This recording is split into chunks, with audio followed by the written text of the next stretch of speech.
This is your Sound Off Extra review for WWE Clash of Champions 2017 from Boston, Massachusetts. I am the Solomonster. Overall, Clash of Champions, a thumbs up show, I thought. Although I would not call it an overly enthusiastic thumbs up. I thought the show was better than I expected. Although I thought the undercard really is what made this show. I thought the main events were not overly exciting. It was the U.S. and tag team title matches that were the best things on the entire show. And those happened to be the opening two matches, so they started strong. And, yeah, there was some other good stuff, but I don't really think we ever reached the peak that we did here for those two opening matches. But this was the final pay-per-view of 2017 for WWE. It was a SmackDown Live show. I have a Twitter poll up right now at Solomonster. I'll wait till the end, read the results. Poll's only been up for about 10 minutes. So I'll read off the results and see if you guys agree. You know, if you guys thought this was a thumbs up show, we'll find out here at the end. Pre-show match on the kickoff. It was Mojo, Rawley, and Zack Ryder. Good crowd heat here for this match, which was kind of surprising.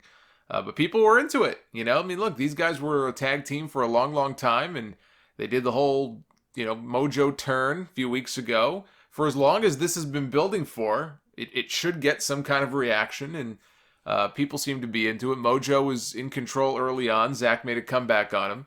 Hit two broski boots and went for the pin, but Mojo got 1 foot on the bottom rope at the last possible second to break up the fall. Mojo went after Zack's knee, the formerly injured knee that Zack had surgery on. Hit a chop block, followed that up with the running forearm smash of doom to the face, and got the pin.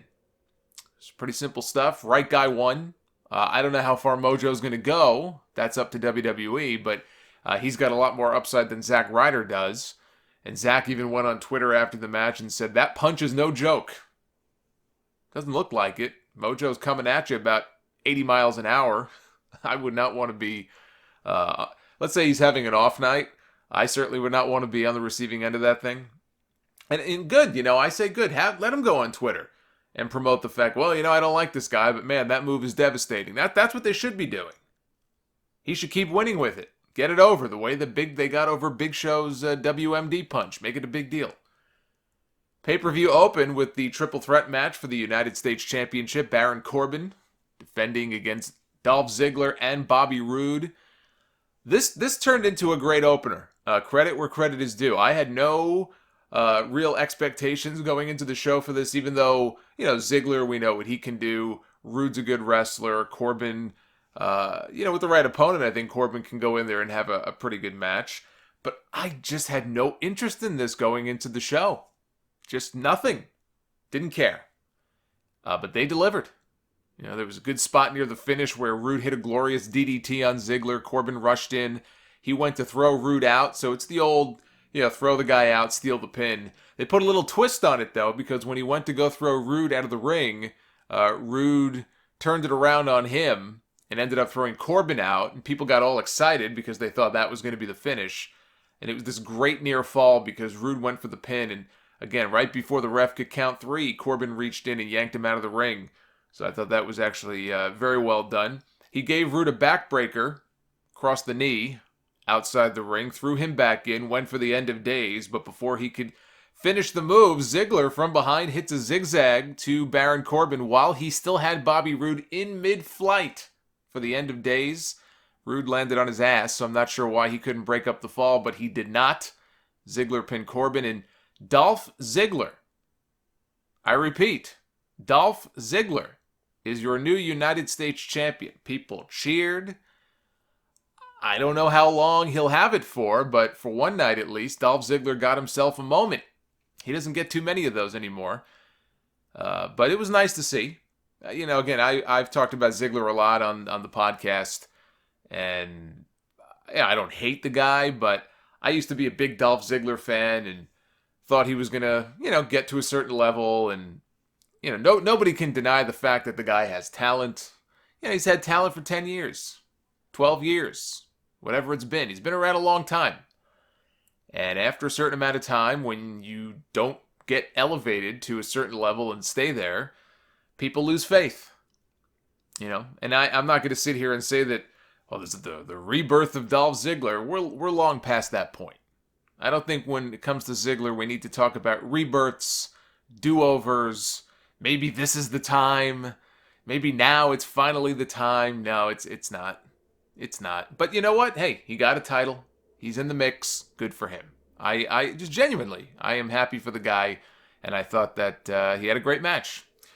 Fatal 4-way for the SmackDown Tag Team titles. The Usos defend against the New Day, Chad Gable and Shelton Benjamin, and Rusev and Aiden English. These people came to celebrate Rusev Day. Aiden English sang the 12 Days of Rusev. People ate it up. They chanted right along with the song, every verse. As much as I wanted to see Rusev and Aiden English pull this thing out, you know, when I did the predictions show this weekend, I said the Usos would retain. And my rationale for it was, A, they don't want to give people what they want. No. No, the rationale was that Rusev and English have gotten wins on TV 2 weeks in a row. Each of the last 2 weeks, including they had that non-title win on Tuesday over the Usos. So in my mind, I'm looking at this and the way WWE operates, and I'm saying, no way are these guys winning 3 in a row, and they didn't. But boy, did this crowd want to see it. The rules were that one member of each team could be in the ring at the same time. It was okay. The match was okay, but really got good in the final few minutes. That's when things really picked up, last 5 minutes or so. I don't think I have ever seen the Accolade cheered more than when Rusev locked that move in on Big E here in this match. And he was trying to get Big E to tap. People wanted desperately to see him and Aiden English walk away with those belts. Chad Gable sneaks up behind Rusev while he has Big E in the Accolade. Chad Gable comes up behind him. He gives Rusev a high-angle German suplex. He gave Aiden... Actually, it was more of just a normal German suplex. He gave Aiden English a high-angle German suplex. He killed Aiden English. It's amazing he didn't snap the guy's neck on this high-angle German suplex. He gave Big E also... as he did to Aiden, a Chaos Theory suplex, where he rolls forward with the guy, they hit the corner, they roll out, right into a German. In case you didn't notice, by the way, Big E is no small man, which made it all the more impressive to see Chad Gable, who is a small man, hit a move like that on Big E. Now, I haven't said this in a while. I used to say it all the time, and people would sometimes get tired of hearing it. I don't, have any issue saying it again now.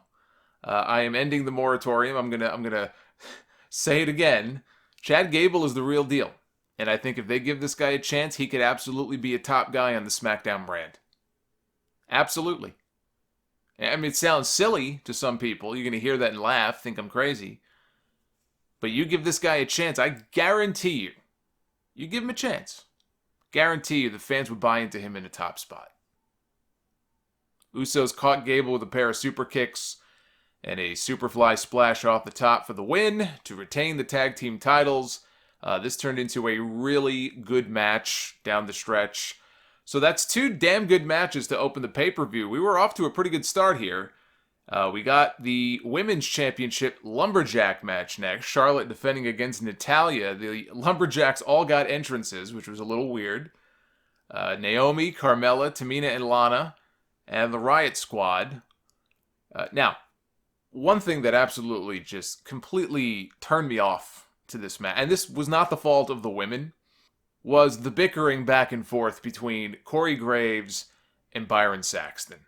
Arguing like a couple of women in a beauty salon.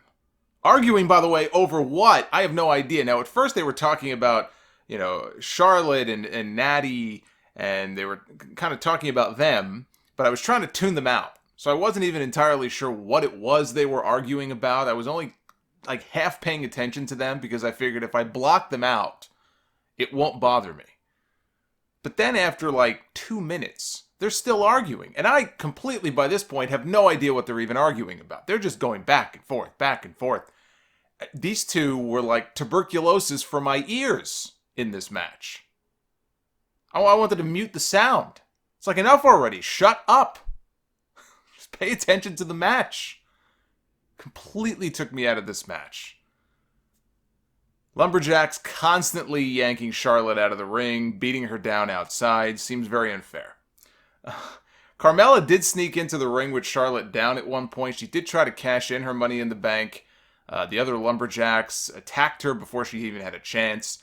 All of a sudden, all the Lumberjacks now start fighting. They're outside the ring. Charlotte climbs up to the top rope. She hits a moonsault off the top rope onto the pile outside. And when I say she hit it, I mean she hit the floor and basically missed everybody else. But they all fell down anyway.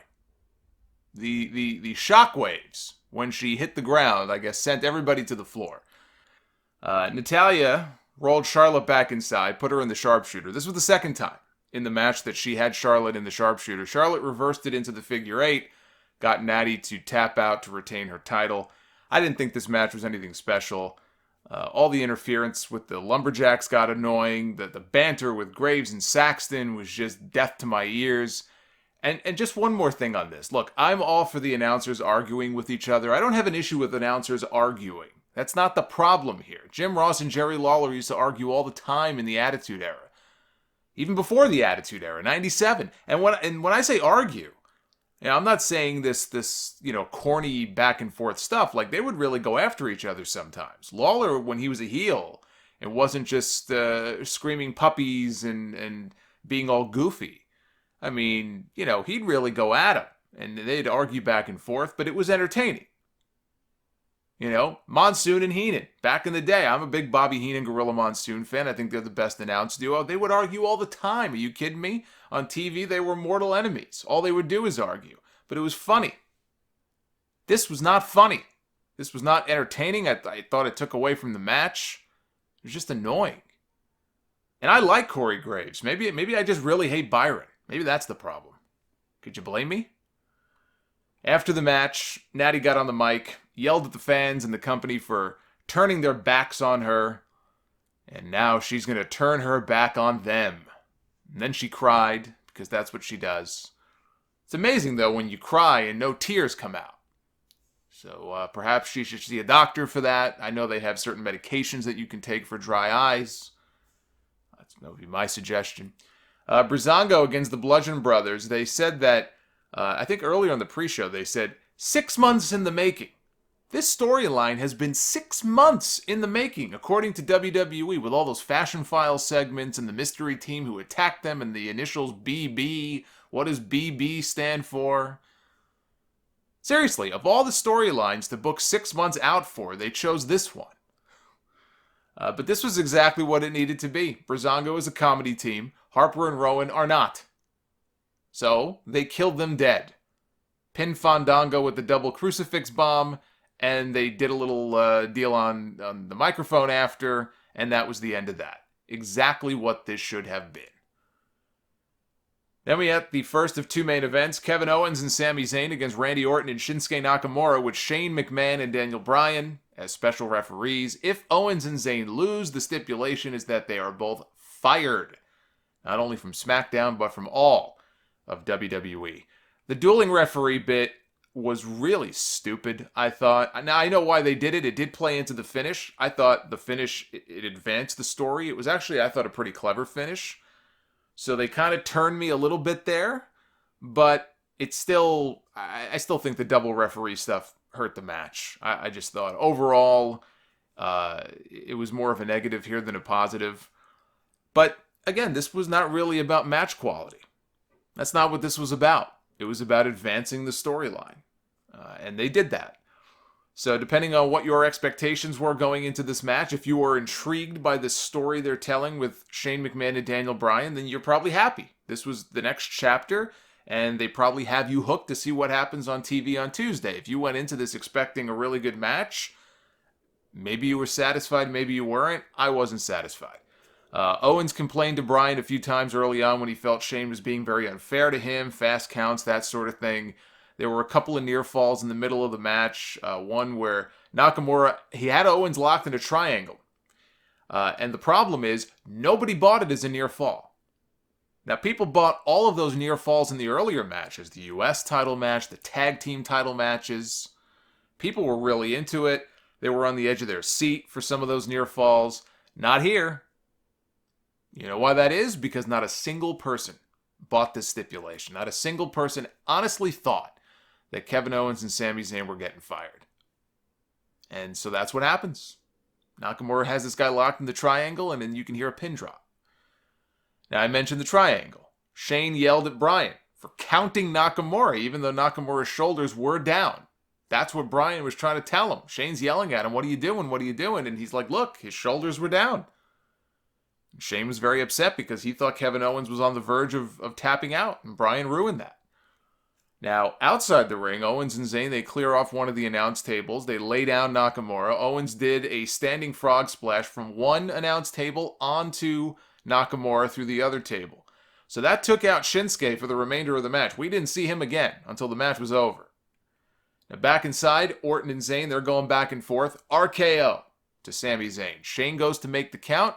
Kevin Owens gets back in the ring. He shoves, because he's only got one option here. It's his last resort to save his job. He shoves Daniel Bryan backwards, and he trips and falls down on top of Shane, which breaks up the fall. By the way, that's the closest thing to a bump that we've seen Daniel Bryan take since he retired. So now Shane completely flips out on Daniel. Orton looks like he's about 5 seconds away from dropping Bryan with an RKO. Owens comes back inside. He eats an RKO. So now he's back on the floor. Orton and Sami are trading near fall. Sami rolls up Randy Orton, and Shane McMahon counts 2, but then holds up before 3.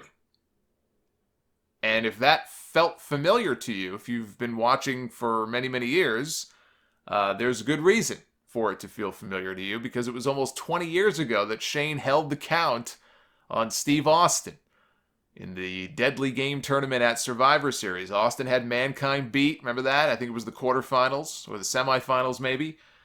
And Shane slides into the ring because the referee is down, and he counts 2, and he holds up the count, and he flips Austin the double bird.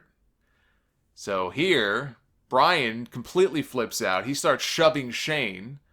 I thought they even bumped heads at one point when Bryan got up in his face. Fans are chanting, yes, they want them to go at it. Sami rolls up Orton, and Bryan drops down for the fastest 3 count you've ever seen. Shane, he dove over. He tried to break it up, but he was too slow. Kevin Owens and Sami Zayn have saved their jobs, and Shane can't believe it. Orton can't believe it.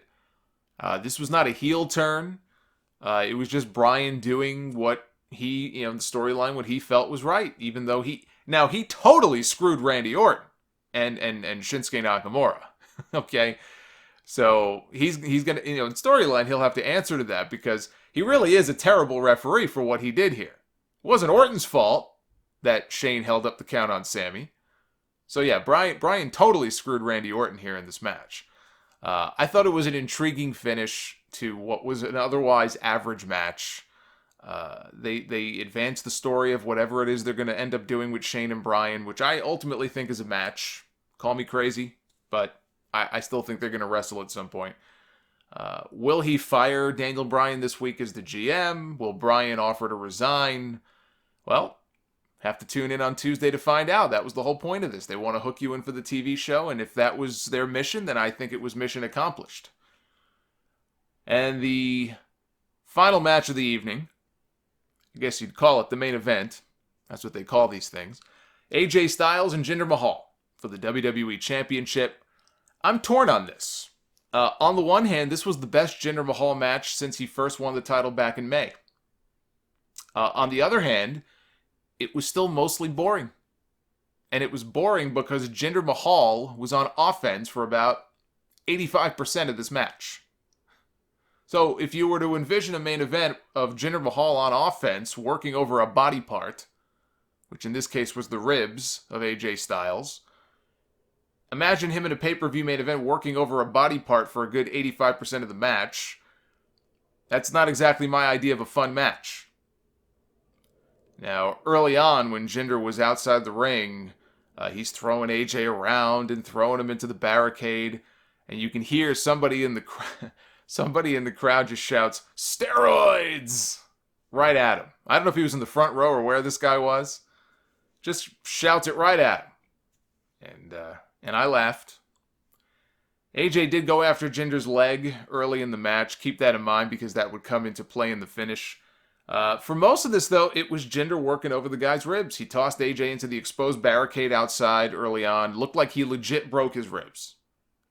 That looked very dangerous. And AJ was just bumping his ass off for this. I mean, I know that's kind of his MO, but he was bumping his ass off and making Jinder look as good as he could possibly look. Later on, he hit a springboard 450, but probably not the smartest move to use when you're selling your ribs, so he couldn't make the cover in time.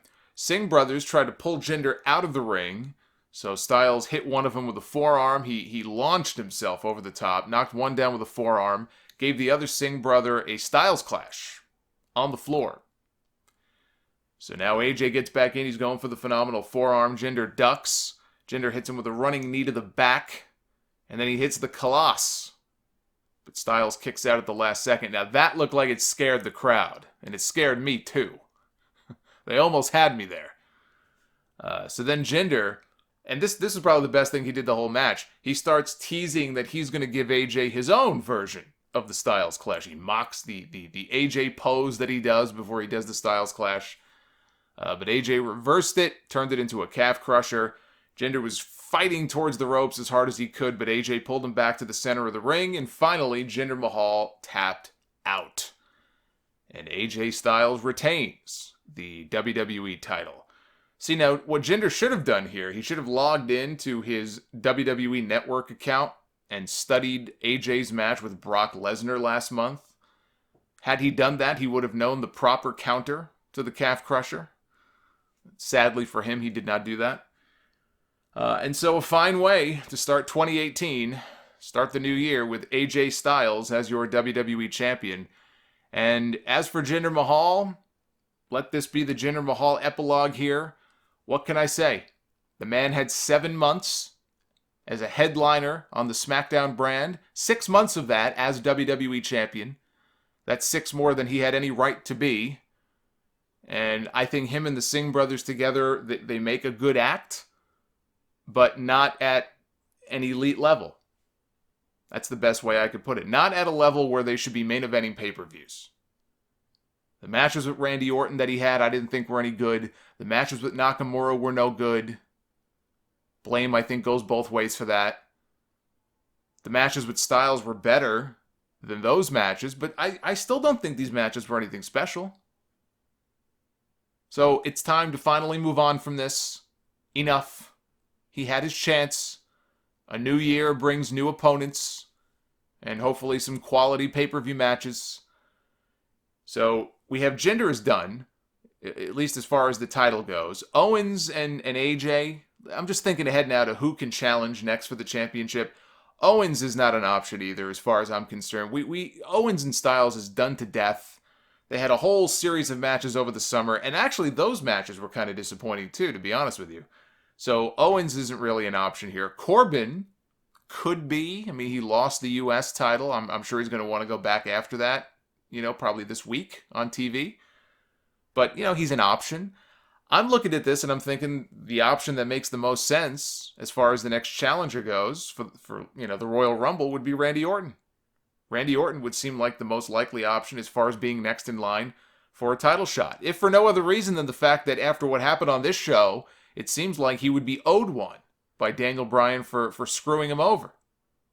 If Bryan wants to make amends for what he did to Randy, the best way that I could think of to do that is to promise him a shot at the WWE title, or at least put him in some kind of a number one contenders match, and then Orton can win, and you could do Orton and AJ at the Royal Rumble. I think those two only had one match on TV. That was earlier this year. Actually, that was the match, I think, to determine the number one contender for the title at WrestleMania this year, which Orton won. So I think Styles and Orton as a one-off at the Royal Rumble, just to kind of kill time between now and Mania, that would make a lot of sense. And then Nakamura wins the Royal Rumble match, because I think a SmackDown guy is winning this year. God forbid if Roman Reigns were to win the Royal Rumble in Philly. I don't think anybody needs to see that. I think Roman wins the Elimination Chamber, but I think Nakamura wins the Rumble match and then goes on to challenge AJ for the championship at WrestleMania. So there you go. So that was Clash of Champions. Let me take a look at the poll here. See what you guys thought of this show. Again, this poll's only been up for about half an hour, but we have just shy of 1,000 votes so far. 60% thumbs up, 40% thumbs down. So there you go. You guys overall are pretty much in the same camp that I am. A thumbs up, but not an overly enthusiastic one. Like an enthusiastic thumbs up would be 75%, 80%, 90% thumbs up. 60 is thumbs up, but not by much. And that would be the best way I think I could describe the show. Good, but they could certainly do better. And it's going to be a clean slate in a few weeks, brand new year. One of my favorite shows of the year, the Royal Rumble. Even though they've screwed us on the Rumble a few times, there've been a few good Rumbles too. I mean, I thought the 2016 Rumble, which came down to Triple H and Dean Ambrose, I thought that was pretty good. Actually, AJ debuted in that match. I think Orton, right? Orton won this year. That was the one they did at the Alamo Dome. I don't think that one was as good. But I thought 2016 was a nice comeback from what they gave us the previous 2 years. It's a shame because the Rumble should be a slam dunk every single year. Even if your favorite person doesn't win, you could still have a really good Royal Rumble match. It really shouldn't be that hard to come up with a Rumble that, when it's over, is pretty satisfying overall and has some star power and moves some stories forward. You have a few big surprises in there. And they've really screwed the pooch on some of these Rumble matches. So I'm a little worried. We only get one of these every year. I don't want to see them screw it up. Philly can be a very unforgiving crowd. So I think it'll be interesting to see what they have up their sleeve next month. Check out the Brandy Rhodes interview that I did a few days ago. It's up here on the YouTube channel. It's only about 15 minutes long. We had a conversation about her time in WWE, why she left Impact Wrestling, her time with the Women of Honor, her new reality show. It's a good conversation. You can check it out right here on this very YouTube channel. Hit that subscription button if you haven't already done so when new content like this goes up, it'll hit your sub box and you'll be notified. Follow me on Twitter if you want to vote in the Clash of Champions poll. It's going to be up for a couple more days. At Solomonster is my handle on there. And you guys know the rest. You can check out the full episodes of the podcast every Sunday on the Solomonster.com, iTunes, Stitcher, and a whole bunch of other platforms. So until next time, I am the Solomonster. I'm trying to think if this might be the final Sound Off Extra of the year. It could be. It could very well be. This has been a good year for us on YouTube, and I want to thank all of you for your support. Until next time, be well, stay safe. I'll be doing a podcast again on Christmas Eve. So until then, take care, guys.